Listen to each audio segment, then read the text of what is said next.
¿Qué tal? ¿Cómo están? Ya estamos de vuelta en la redacción abierta de Intereconomía, 18:46, 7 menos cuarto de la tarde. Estamos con Alberto Ibáñez. Alberto, ¿cómo estás? Buenas tardes. Encantado, gracias por la invitación y por estar con vosotros aquí. Es un placer que estés aquí. De hecho, no estabas aún esperando, pero al principio del programa decía que me hacía particular ilusión tenerte hoy aquí, que llevábamos bastante tiempo detrás de ti para, en fin, en realidad no para hablar de este libro, sino para hablar del libro anterior. Alberto es doctor en Derecho, es ensayista, es escritor y ha escrito, como pueden ver, no sé si ustedes están al tanto de este libro de Almuzara, La leyenda negra, historia del odio a España. Es un libro, como digo, de la editorial Almuzara y relata la hispanofobia interna de nosotros mismos, de los propios españoles, y externa. Tiene un libro que es anterior, de una editorial más pequeñita, que habla también de un asunto parecido, aunque este es un libro ampliado, ahora nos lo comentará y nos lo confirmará Alberto, que hablaba sobre la leyenda negra y se titulaba ese libro El complot... La conjura silenciada contra España. La conjura silenciada contra España. Yo quise traer a Alberto para hablar de ese libro, pero lo hemos conseguido traer para hablar de este libro, que en realidad no difiere mucho el asunto de un libro a otro, ¿no? Alberto, cuéntanos. No, bueno, la base es la misma. Yo empiezo, bueno, creo que como todos, yo era un aficionado a la historia, estuve viviendo en Holanda, ahí vi un poco la leyenda negra ya que tenía todavía el duque de Alba, injusta, por cierto, que es por hablar de ese tema. Luego viví en Italia, también ahí percibí un poco, estudiando libros, lo que había sido la mala fama de los españoles, en el momento de los catalanes. Pero era una afición, simplemente. Yo hace 7 u 8 años empiezo a estudiar más seriamente el tema de la historia, porque, bueno, primero por puro interés y también porque había un discurso, se estaba poniendo en la sociedad un discurso alternativo, donde desde ciertas voces nacionalistas catalanas y vascas empezaron a decir que España no había existido como nación, en fin, que todos nos habían engañado, ¿no? Y yo pues empiezo a investigar, a estudiar las fuentes, los hispanistas, autores extranjeros, españoles, y llego a la conclusión de que efectivamente nos han engañado, pero no en el sentido que decían los separatistas, lo dicen hoy, sino porque habían ocultado la verdadera historia de España, que ha sido muy importante. Sin España no se puede escribir la historia del mundo. La leyenda negra, historia del odio a España. Tú entiendo que la tesis del libro es que precisamente por la importancia y por la dimensión de nuestro país y sobre todo por la civilización que despliega, es esa envergadura la que genera rechazo, hostilidad y un combate cultural que finalmente acabamos perdiendo. En efecto, es decir, antes, bueno, había habido otras potencias y cada vez que hay alguien que quiere dominar el mercado o un sector en cualquier ámbito, incluso aquí en el periodismo, en cualquier ámbito, cuando tú dominas un sector, tus competidores pues tratan de luchar contra ti y expulsarte o ganar del mercado. Por lo tanto, esto había ocurrido siempre. El problema que se da con España es triple. Uno es que somos la primera potencia que realmente conecta al mundo. Y al conectar el mundo, al descubrir, bueno, al conectar el planeta, porque hasta entonces no se conocía, somos la única potencia que puede convertirse en monarquía universal. Esto no es una cosa mía, Tomás Campanella, otros autores ya hablaban de España como posible monarquía universal. Claro, esto no había ocurrido hasta entonces, que un país pudiera dominar completamente el globo. Dominábamos el mar con la armada, dominábamos la tierra con los tercios y supuestamente teníamos acceso a unas riquezas inagotables que luego no fueron tantas, si quieres entramos en ello. El segundo elemento es, como bien dices, ¿no? Después de todo esto surge el Imperio Británico, que plantea un modelo cultural alternativo y se plantean dos modelos culturales, uno en torno a la hispanidad, que era básicamente filosofía de Escuela de Salamanca más doctrina social de la Iglesia Católica, y otro el protestantismo más el liberalismo de corte individual. Y eran individualistas. Y tenía que quedar uno, es decir, eran modelos culturales que uno tenía que quedar, y quedaron ellos porque fueron más hábiles en la guerra de propaganda. El tercer elemento es la imprenta, es decir, es la primera campaña propagandística que se beneficia a la imprenta, y eso le da un poder que no había tenido ninguna otra anterior. Por cierto, hoy, cuando la leyenda negra está resurgiendo, supongo que hablaremos de esto después, nos encontramos con otro medio tecnológico a disposición de la gran propaganda, que son las redes sociales, ¿no? Pero hay un cuarto elemento también que explica por qué la leyenda negra española fue la que más tiempo duró, hasta la actualidad, y la que más agresiva fue, y es porque cuando empieza el resto de países europeos a tener sus colonias, bueno, ellos tenían colonias, nosotros no, porque nunca consideramos colonias a los territorios de ultramar, se encuentran que empiezan a hacer barbaridades y que hay contestación. Y la leyenda negra española se convierte en la gran cortina de humo para engañar a todo el mundo y para que nadie viera donde ellos no querían mirar. Nadie mirara en África, todavía hoy nadie se plantea por qué África es el continente más pobre del mundo, si tiene alguna responsabilidad las potencias colonizadoras, nadie se lo plantea, porque la leyenda negra española, sazonada por imágenes tremendistas de Debris, etcétera, sirvió de gran truco de trilero, ¿no? Los españoles son muy malos, nadie ve lo que pasa en Australia, nadie ve lo que pasa en Canadá, el 95% de los indígenas canadienses murió, nadie ve lo que pasa en Tasmania y en tantos otros sitios. Fue un gran truco hasta hoy para ocultar la leyenda negra de los demás. Si te parece, Alberto, te voy a pedir punto por punto que derribes, obviamente estamos en televisión y no puedes ofrecernos una conferencia, pero sí brevemente, quizá también para proveer de instrumentos y herramientas intelectuales a nuestros espectadores a la hora de defendernos de según qué acusaciones. Por ejemplo, el secular genocidio amerindio. Nosotros vamos a América, les robamos el oro, matamos al 90% de la población, incluso las casas hablaba de más muertos incluso que habitantes en el Caribe. ¿Qué pasó realmente en América? Bueno, esto es una tesis completamente desprestigiada, no se basa en ningún tipo de dato histórico, fuera pura propaganda. Desprestigiada, Alberto, a nivel intelectual y de ciertas jerarquías universitarias y culturales, sí, pero sabes que a nivel popular, y más en América... Siempre pasa esto. Efectivamente, el problema es que España, luego también, bueno, son tantos temas, España cuando reacciona para enfrentarse a esta guerra cultural lo hace, pero se dirige a las élites de otros países. Ellos, sin embargo, es decir, los británicos y luego los franceses, se dirigen a las masas, crean el panfleto como arma cultural lo crea esta guerra, la leyenda negra, concretamente los británicos y holandeses, el panfleto, el folleto, que era un documento con mucha imagen, poca letra, que, bueno, pues por ejemplo, difamaba a España diciendo que éramos terriblemente crueles en América. Esto no es cierto y hay datos muy simples. Hoy no hay más que mirar a Norteamérica y a Sudamérica, ¿no? En Norteamérica, ¿cuántos indios quedan? Pues los pocos que quedan son procedentes de la zona española, porque hay cosas que hay gente que olvida.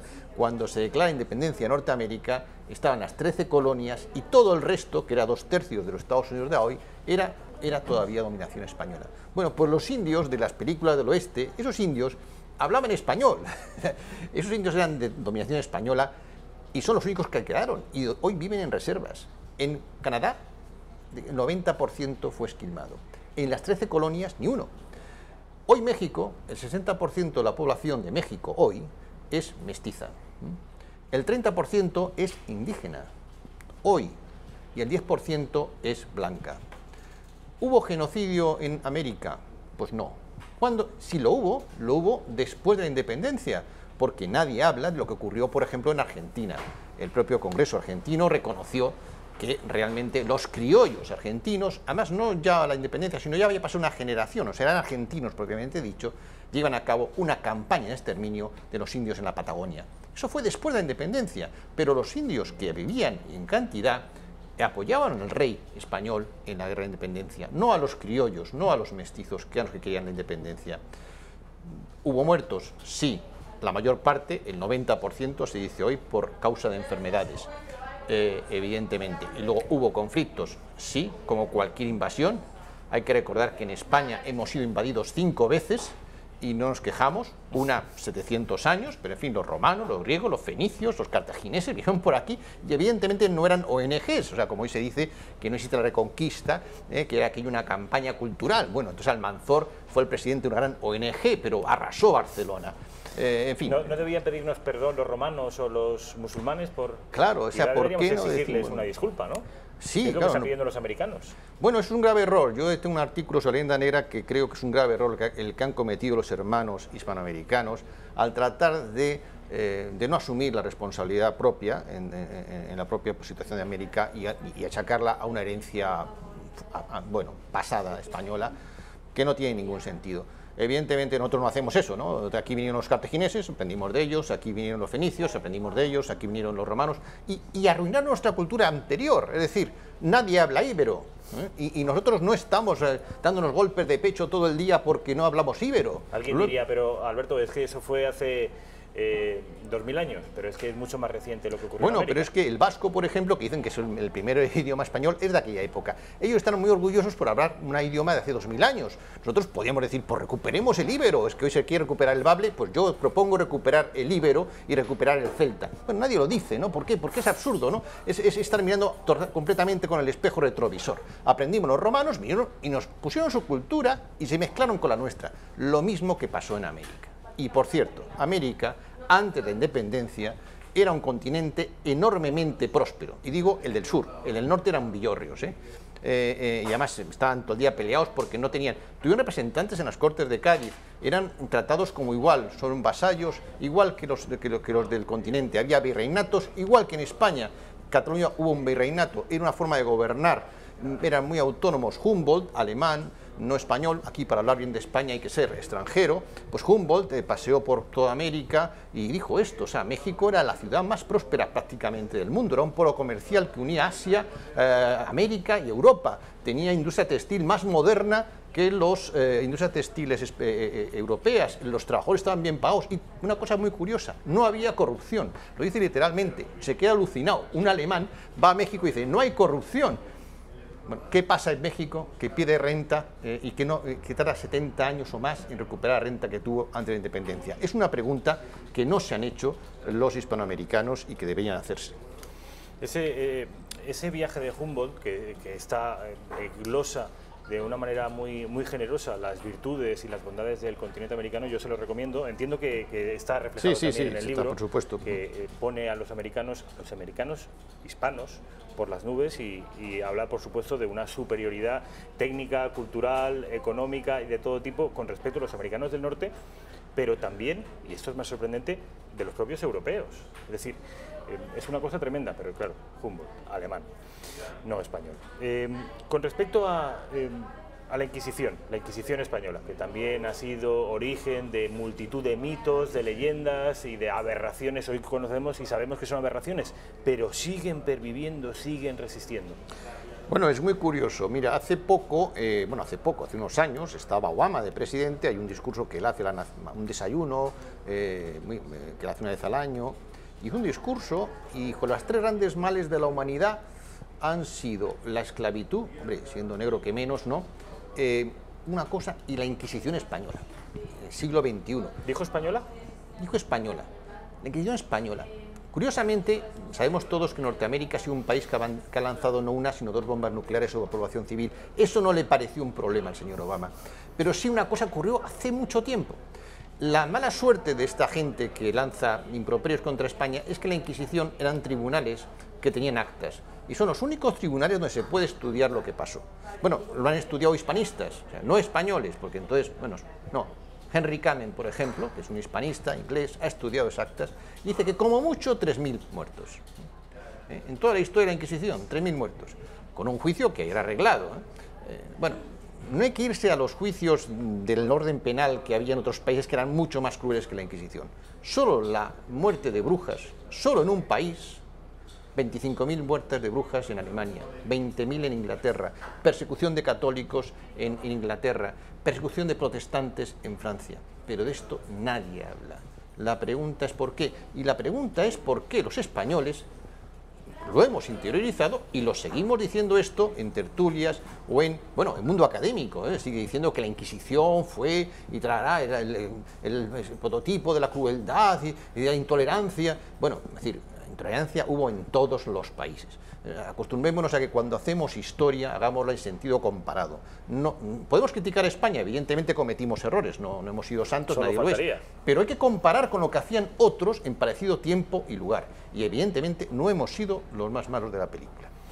Tú mismo te preguntabas, los suizos, los alemanes mataron más brujas que toda la historia de la Inquisición española unida, las persecuciones de católicos en las Islas Británicas, pero de eso no se habla, se habla de lo nuestro. La pregunta es, ¿por qué? Bueno, como te dije, la leyenda negra española tuvo dos virtualidades. Una, que no domináramos el mundo, tenían mucho miedo a que eso ocurriera. Podía haber sido un mundo mejor que este. El mundo anglosajón ha producido 2 guerras mundiales, más de 100 millones de muertos, o sea, tampoco es para tirar cohetes. Y 2, que no se hablara de sus leyendas negras. Fíjate, hay cosas muy curiosas. En el siglo XX hay varias cosas que pasan que son muy importantes. Evidentemente, las 2 guerras mundiales, el comunismo, pero hay un elemento que ha pasado desapercibido. En el siglo XX pasa un hecho fundamental, y es que el Imperio Británico desaparece. No habla nadie de ello. Pero es que casualmente en los años 40 y 50 hubo 3 obras financiadas por la Universidad Británica que hablaba de Decline of Spain, no de la España franquista, no, la decadencia del Imperio Español en el siglo XX, para atraer de nuevo la atención a España, cuando todo el mundo tenía que haber dicho Gran Bretaña ha sido perdedora de la Segunda Guerra Mundial porque ha perdido su imperio. Y por cierto, el Imperio Español, y no nos lo perdona, fue el único imperio que no pensó en la metrópoli antes que en sus colonias. Por ejemplo, así, nosotros tuvimos colonias. Es decir, Gran Bretaña arruinó a gran parte de los países donde estuvo. China era mucho más rico que cuando llegó Gran Bretaña, India también. Australia, bueno, hubo un genocidio de aborígenes y lo llenó de presidiarios. Hoy son muy ricos, pero porque sustituyó poblaciones, ¿no? Pero ahora viene, Alberto, un corresponsal del Times o del The Guardian y dice, señor Ibáñez, me parece perfecto, mire usted cómo están sus antiguas colonias hoy y mire cómo están mis antiguas colonias Pero fíjese, ni siquiera eso es cierto. Eso es también, de nuevo, el truco del trero. ¿Dónde pone la atención? ¿El mago qué hace para engañar al espectador? Llama la atención a la mano que no hace nada, pero por la otra te está haciendo el truco. ¿Es Latinoamérica el continente más atrasado del mundo? No. Es África y también Asia. Bueno, salvo el sureste asiático, que desde hace 50 años está pegando el estirón, ¿no? Bueno, nadie se plantea por qué. Es el más corrupto, yo tengo la lista en el libro. Los 12 países más corruptos del mundo, ninguno de cultura española. Los 12 países más pobres del mundo, ninguno de cultura española. El país más pobre de Latinoamérica es Haití, que es de colonización francesa. Es decir, pero vamos a ver, quitémonos ya este San Benito de encima. Y vuelvo a decir, lo que ha pasado en Latinoamérica de malo ha pasado después de que España se fue. Cuando España deja Latinoamérica era un continente próspero y unido. Y ellos convirtieron aquello en un mosaico de pequeños países peleados por sus fronteras. ¿Por qué lo hicieron? Podemos hablar de algunas teorías conspiranoicas del norte, pero no por culpa de España. Ese mismo corresponsal del Guardian o del Times seguramente dirá, vale, la decadencia de los países suramericanos se producen después de las independencias de España, pero tienen una herencia cultural hispánica, eso es innegable. Bueno, la herencia cultural hispánica era de una parte. Vamos a ver, primero, hay teorías para todos los gustos. Yo recojo en el libro y no voy a desmenuzar todo, pero hay 2 elementos. Uno, Norteamérica, a partir de la independencia, quiere convertirse en el país dominante del continente. Y eso hace que intervenga desde el minuto cero en el diseño del sur. Lo primero que hace es meterse para que no exista una sola América, que era el proyecto Simón Bolívar, ni siquiera que se mantuviera que el otro proyecto alternativo, los virreinatos españoles. Si se hubieran mantenido virreinatos españoles, probablemente la propia dimensión hubiera sido más factible. Se crean microestados que se pasan años discutiendo y peleando por sus fronteras. Luego, en el caso de Sudamérica, hubo mestizaje. Es decir, no se puede echar la culpa a la cultura, a la genética española, porque éramos un porcentaje reducido. Fuimos allí, pero tampoco éramos tantos. Nos mezclamos. Había una parte que era indígena, que siguió siendo indígena, que sigue siendo hoy. Hay un presidente de un país que es indígena, nunca lo habrá en Estados Unidos. Por lo tanto, tampoco en sentido genético se puede echar la culpa a España. España, pues como mucho, pudo llegar a ser el 20% de la población los demás eran ya mestizos, eran indígenas, en otros pobladores y demás. No tiene ningún sentido. Lo que sí que ha habido es una falta de ausencia de responsabilidad de los propios hispanoamericanos, de no asumir sus propios errores y su propia responsabilidad. Y cuando uno no asume los errores suyos y echa la culpa a otro, al chivo expiatorio, lo que pasa es que no resuelve nunca los problemas que tiene. Bueno, hoy está mucho mejor que hace 40 años, quiero decir que hay países que funcionan muy bien, pero lo primero que tiene que hacer Hispanoamérica es quitarse San Benito de esa culpa heredada, que lo que le impide es tomar decisiones hoy y asumir responsabilidades hoy. Alberto, estamos estamos de acuerdo en que, a pesar de este libro y a pesar de otros muchos libros que han precedido a este y a pesar de algunos intentos muy poquitos por nuestra parte para intentar equilibrar la batalla, ¿estamos de acuerdo en que hemos perdido la batalla del relato, la batalla cultural? Evidentemente, pero no la hemos perdido, es que no la hemos empezado. Es decir, no la hemos empezado. Tú sí la has empezado, personalmente. Bueno, yo la he empezado y otras personas que están ahora, curiosamente ahora. Gracias al separatismo, es decir, esto hay que decir que gracias vamos a hablar ahora del separatismo, pero bueno, simplemente, ¿tú estás de acuerdo en que hemos perdido la batalla? Bueno, es que no la hemos empezado. Yo narro cómo... No hemos comparecido al combate, ¿no? No hemos comparecido al combate porque no nos hemos preocupado nunca de crear un relato. Yo digo en el libro que el vicio nacional español no es la envidia, también, es verdad, aunque aquí si triunfas te miran mal, pero yo creo que eso también pasa en otros países. Pero la característica fundamental del español medio era, y sigue siendo hoy, una terrible, insondable ingenuidad. Lo fuimos en el siglo XVI, cuando creíamos que había que combatir con las reglas de honor y de la batalla, en el campo de batalla, que donde ganábamos. No pensamos nunca en esta guerra sucia de propaganda que iban a hacernos los anglosajones y los franceses. Cuando Felipe II se da cuenta, ya es un poco tarde. Pero bueno, seguimos siendo ingenuos hoy. Ellos han creado un relato vencedor de sus propias naciones. Todo país, esa es mi tesis, es una construcción artificial, no nos engañemos. Hoy hay 194 países en la ONU. Bueno, podría haber 5.000, porque hay 3.500 lenguas reconocidas. Podría haber uno por continente. Un país es una construcción que nace de manera artificial y se consolida a lo largo del tiempo por varios factores. Una de ellas es por tener un relato que une a la comunidad política.